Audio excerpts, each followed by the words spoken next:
Bonjour à tous, je suis le président de la Fédération de pêche de Seine-et-Marne.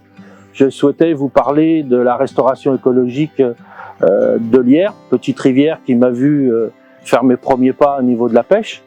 Aujourd'hui, la fédération regroupe 41 APPMA, dont 350 membres actifs au niveau du bureau, 50 gardes-pêche et tout cela pour 16 000 pêcheurs au niveau départemental et 1,5 million au niveau national par les cartes interfédérales.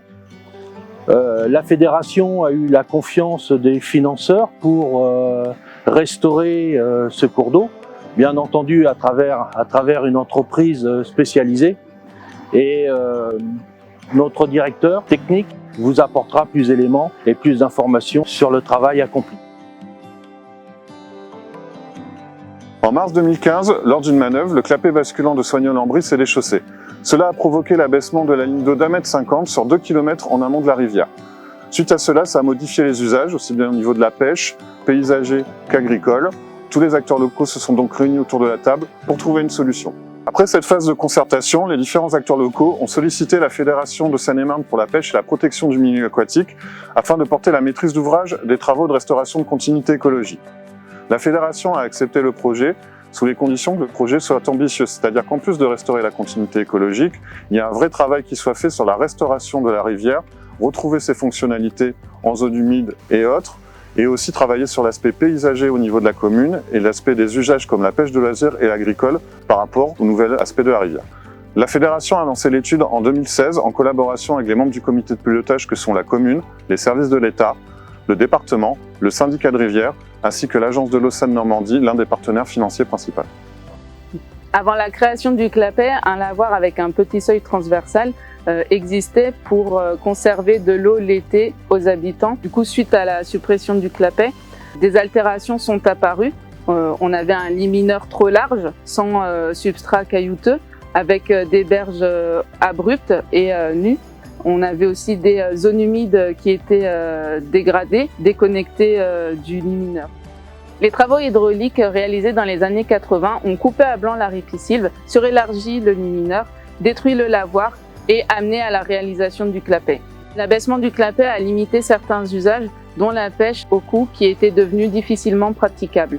La qualité d'auto-épuration de la rivière était donc quasi nulle. La diversité des habitats piscicoles était faible, d'où la nécessité de renaturer la rivière de l'Yerre.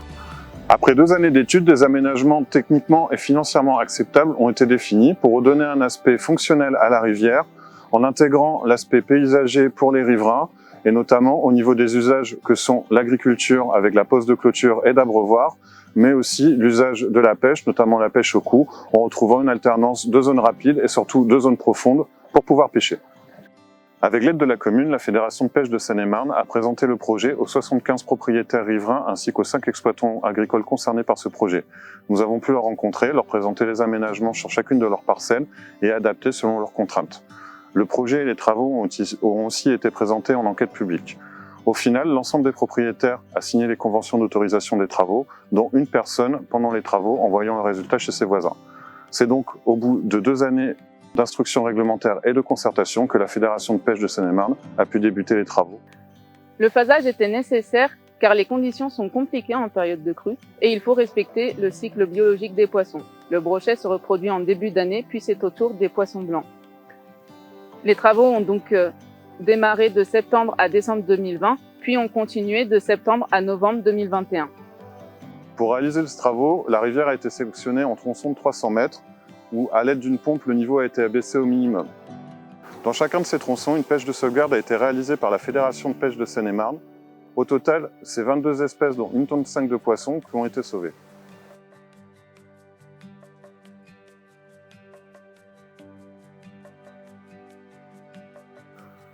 Avant de réaliser les terrassements des berges, des arbres de grande envergure, comme les frênes ou les peupliers, qui étaient pour certains mûrs aux malades, ont été abattus et remplacés par des arbres adaptés au bord des cours d'eau, tels que le saule, l'aulne ou le cornouiller. Une des premières opérations a été le retrait du barrage. La culée en rive droite a été conservée pour garantir l'accès stabilisé aux voitures des riverains. Un apport de substrat pierreux entre 2 zones profondes a permis de reconstituer des zones courantes qu'on appelle radiers. Ces radiers permettent de diversifier l'écoulement oxygéner l'eau et servent aussi de zone de reproduction pour certaines espèces de poissons. Pour retrouver le gabarit initial de lierre, des banquettes ont été implantées de manière alternée. On a des banquettes en mélange terre-pierre, mais aussi des banquettes qui ont été faites avec des fagots de bois qu'on appelle des peignes à sédiments pour resserrer le lit de la rivière. Pour diversifier les habitats piscicoles, des blocs ainsi que des souches d'arbres morts ont été dispersés dans le lit de la rivière. D'autres arbres ont été conservés comme celui qu'on peut voir derrière nous. 2 zones humides ont été restaurées en abaissant l'altimétrie, en remettant les berges en pente douce, ce qui a redonné le caractère humide aux prairies.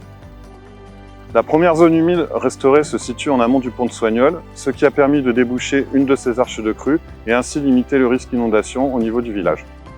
La deuxième zone humide, derrière l'école, un chenal a été créé sur une dépression déjà existante afin de faciliter l'accès aux brochets pour qu'ils puissent s'y reproduire. Cette zone s'appelle une prairie à brochets.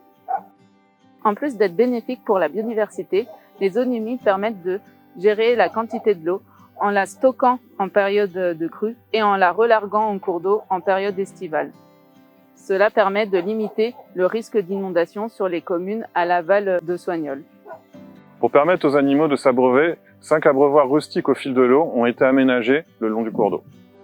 Les travaux ont permis à la rivière Lierre de retrouver son gabarit naturel avant les années 80, de restaurer ses fonctionnalités et la continuité piscicole et sédimentaire sur près de 4 km de cours d'eau, ainsi que d'améliorer la capacité hydraulique vis-à-vis des inondations, tout en conciliant l'ensemble des usagers de la rivière.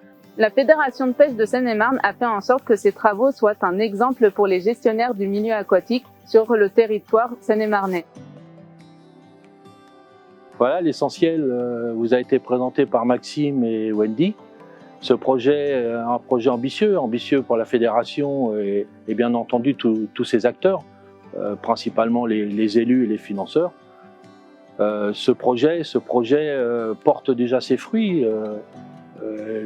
La PPMA du secteur a déjà pratiqué et pratique la pêche sur ce secteur et les enfants du village et autres sont heureux de retrouver cette rivière et cette rivière poissonneuse.